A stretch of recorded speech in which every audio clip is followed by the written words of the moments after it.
पंजाब के अंदर ये एक्ट जो है ये मजबूत करना पड़ेगा कि अगर कोई यहाँ पाखंड फैलाता है तो उसके खिलाफ एफआईआर दर्ज हो। जैसे महाराष्ट्र के अंदर ये कानून है कि अगर कोई पाखंड फैलाएगा तो उसको जो है जेल में डाल दिया जाएगा।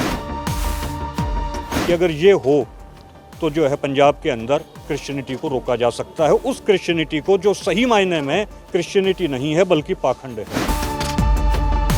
सिख अगर खालिस्तानी हैं और हिंदुओं का पार्ट है तो फिर हिंदू भी खालिस्तानी है। खालिस्तान जो राज मांगा जा रहा है, फिर हिंदुओं को उसमें दिक्कत नहीं होनी चाहिए। उसमें हिंदुओं को दिक्कत नहीं होनी चाहिए, लेकिन दिक्कत क्या है भाई साहब, इन लोगों के अंदर बेईमानी है।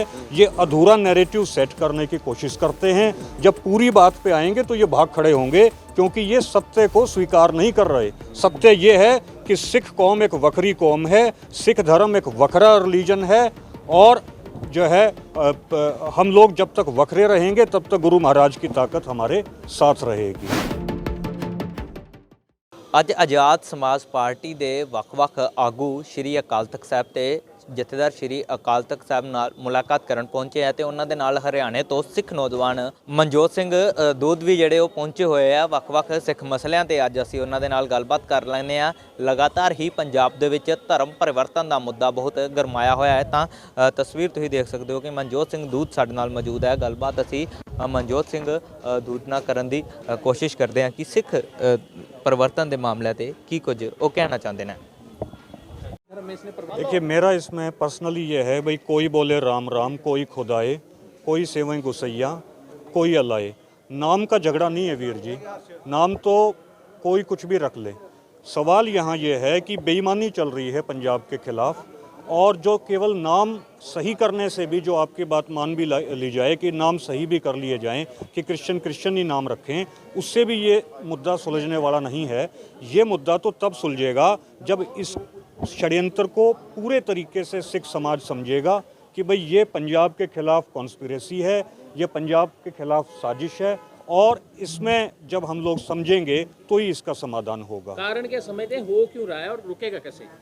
देखिए, रुकेगा इस तरीके से, इसमें छोटे छोटे कई प्रयोग करने पड़ेंगे कि जैसे पंजाब के अंदर ये एक्ट जो है ये मजबूत करना पड़ेगा कि अगर कोई यहाँ पाखंड फैलाता है तो उसके खिलाफ एफआईआर दर्ज हो। जैसे महाराष्ट्र के अंदर ये कानून है कि अगर कोई पाखंड फैलाएगा तो उसको जो है जेल में डाल दिया जाएगा। जैसे धीरेन्द्र जो शास्त्री है, जो बागेश्वर धाम का जो चीफ है, अभी उसने महाराष्ट्र के अंदर अपने प्रचार प्रसार करना शुरू किया जो मेंटलिस्ट करते हैं, और लेकिन वो उस मेंटलिस्ट की जो विधा है, उसकी जो विद्या है, उसका जो गलत प्रयोग करके और वो लोगों को भरमा रहा था।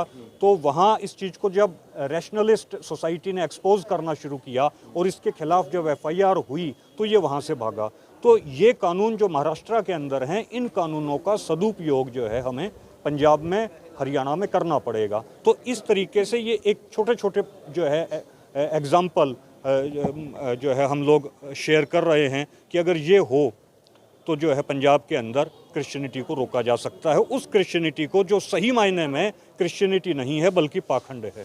जी मनोज जी, आपने हिंदू धर्म के एक बाबा जी की भी बात की, लेकिन दूसरी ओर चंडीगढ़ में स्वामी हतेश्वरा जी का एक बयान था कि जो हिंदू लोग हैं, जो सिख है वो हिंदुओं का हिस्सा है, क्योंकि हिंदू भी कड़ा पहनते हैं, सिख भी कड़ा पहनते हैं, और सिख जो है वो केसाधारी हिंदू है। कैसे देखते हैं इस बयान? तो फिर उन हितेश्वर जो महाराज हैं उनको ये कहना चाहिए कि भाई फिर तो हिंदू भी खालिस्तानी है।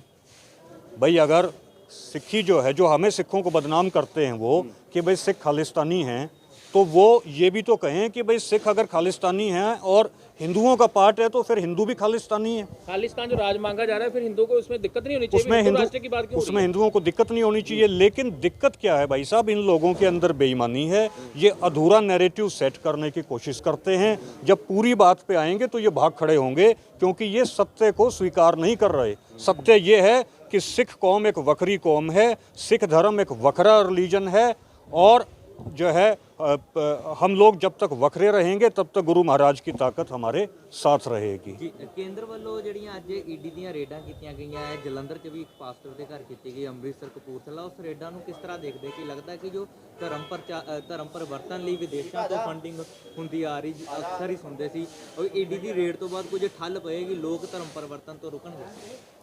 देखिए, ये छोटे छोटे ब्रेकर्स तो आएंगे, लेकिन जिस योजना के साथ क्रिश्चियन मिशनरीज़ यहाँ काम कर रही हैं वो इन चीज़ों को कुछ नहीं मानती, ईडी के रेड को या छोटे मोटे इंस्टेंसेस को।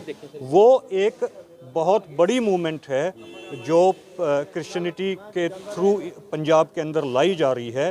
तो इसके लिए केवल ईडी की रेड से काम नहीं चलेगा, इसके लिए पूरा होलिस्टिक विज़न हमें बनाना पड़ेगा, पूरी योजनाएं तैयार करनी पड़ेंगी, तब जाके ये लोग रुकेंगे, अदरवाइज़ ये रुकने वाले नहीं हैं।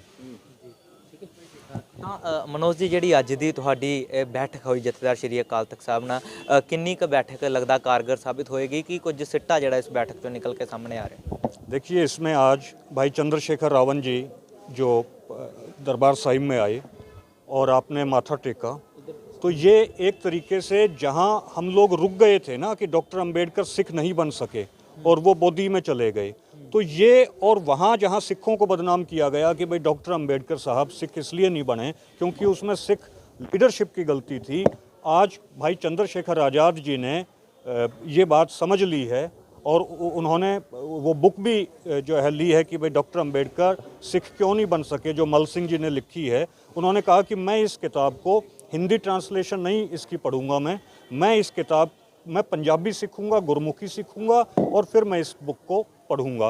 तो ये जो मतभेद जो एजेंसीज़ के माध्यम से जो सिखों में, शेड्यूल्ड कास्ट में जो खड़े करके सिक्खी को कमज़ोर करने की जो कोशिशें जो है की जा रही हैं आरएसएस के माध्यम से, मैं समझता हूं कि भाई चंद्रशेखर आज़ाद चूँकि आज यहाँ आए हैं तो इस वजह से इन कोशिशों को काफ़ी हद तक झटका लगेगा और एक सही नैरेटिव जो है पूरे इंडिया के अंदर चलना शुरू होगा। एक हरियाणा में जैसे इस वक्त बीजेपी की सरकार है, आप कैसे समझते हैं 2024 में जो है इलेक्शन आने वाली है, बहुत बड़ा मैंडेट होता है, लोग देते हैं, आप क्या समझते हैं कि आने वाले टाइम में ये बीजेपी आरएसएस समर्थन वाली सरकार ही आएगी या कुछ चेंज आएगा, कुछ क्रांति आएगी? देखिए, क्रांति तो अब तक बहुत पहले आ चुकी होती अगर ईवीएम मशीनों में गड़बड़ ना होती तो ये ईवीएम मशीनों के थ्रू ही ये आज इस देश पर हुकूमत कर रहे हैं। अदरवाइज़ आप सर्वे कर लीजिए, एक भी आदमी बीजेपी को वोट दे के राजी नहीं है।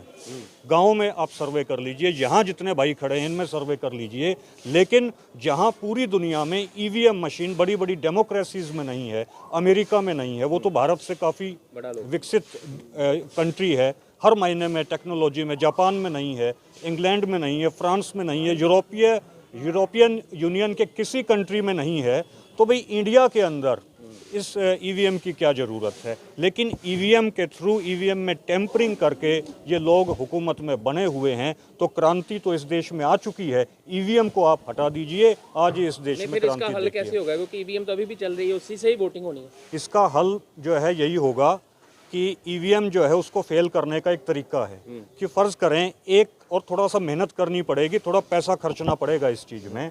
उसमें यह है कि एक एक सीट के ऊपर 400 बंदों कैंडिडेट्स को खड़ा करना शुरू करें।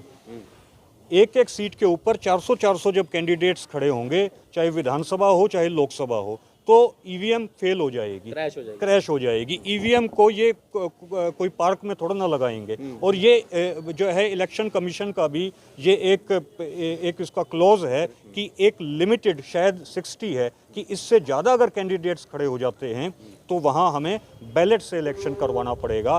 तो ईवीएम को तो फेल करने का यही तरीका है कि सारी विपक्ष की पॉलिटिकल पार्टीज़ ईवीएम को प्रिंसिपल पॉलिटिकल चैलेंज मानकर और जो है 400 500 कैंडिडेट्स गांव से कैंडिडेट्स खड़ा करना शुरू करें, तो ईवीएम जो है वो ख़त्म होगी। अदरवाइज़ जो है इस देश में उन्हीं लोगों की हुकूमत चलती रहेगी जो लोग, अगर हम लोग सारे इकट्ठा हो जाएं तो जो हमारे जूते का फीता खोलने में और बंद करने में गर्व महसूस करें, उन लोगों की हुकूमत अदरवाइज़ चलती रहेगी। इस देश में चोरों की हुकूमत चलती रहेगी। अब अडानी को आप देख लीजिए, जो है एक्सपोज हो रही हैं ना चीज़ें, तो ये LIC का एक दिन में कितना करोड़ों का घाटा हो गया जो आज तक नहीं पड़ा। ये तो पूरे देश का भाई साहब घाटा ही करते आए हैं ये लोग, और इसका यही तरीका है। आपने पूछा कि ईवीएम को कैसे फेल किया जाए, तो ईवीएम को इस तरीके से हम लोग फेल कर सकते हैं, क्योंकि राम मनोहर लोहिया ने एक बात कही थी।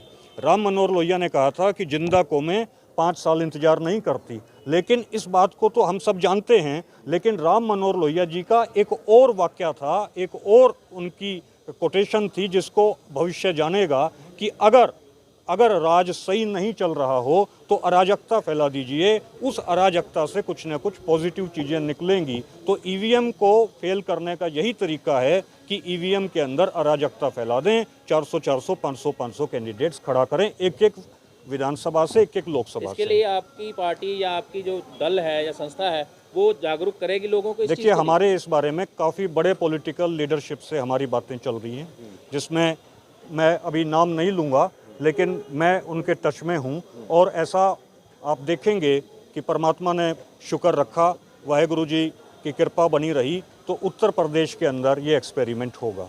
ਬਹੁਤ ਬਹੁਤ ਧੰਨਵਾਦ। ਤਾਂ ਇਹ ਸੀ ਮਨੋਜ ਸਿੰਘ ਧੂਨ ਜੋ ਅੱਜ ਸੱਚਖੰਡ ਸ਼੍ਰੀ ਦਰਬਾਰ ਸਾਹਿਬ ਸ਼੍ਰੀ ਅਕਾਲ ਤਖਤ ਸਾਹਿਬ ਤੇ ਪਹੁੰਚੇ ਹੋਏ ਆ ਤੇ ਸੁਰਖਾਬ ਟੀਵੀ ਦੀ ਟੀਮ ਦੇ ਨਾਲ ਗੱਲਬਾਤ ਕਰਦੇ ਆ ਵੱਖ-ਵੱਖ ਸਿੱਖ ਮਸਲਿਆਂ ਦੇ ਉੱਤੇ ਅਤੇ ਲਗਾਤਾਰ ਹੋ ਰਹੇ ਧਰਮ ਪਰਿਵਰਤਨ ਦੇ ਮੁੱਦਿਆਂ ਦੇ ਉੱਤੇ ਉਹਨਾਂ ਨੇ ਗੱਲਬਾਤ ਕੀਤੀ ਹੈ। ਕੈਮਰਾਮੈਨ ਪ੍ਰਦੀਪ ਦੇ ਨਾਲ ਮੁਕੇਸ਼ ਮਹਿਰਾ, ਸੁਰਖਾਬ ਟੀਵੀ ਸ਼੍ਰੀ ਅਕਾਲ ਤਖਤ ਸਾਹਿਬ ਅੰਮ੍ਰਿਤਸਰ।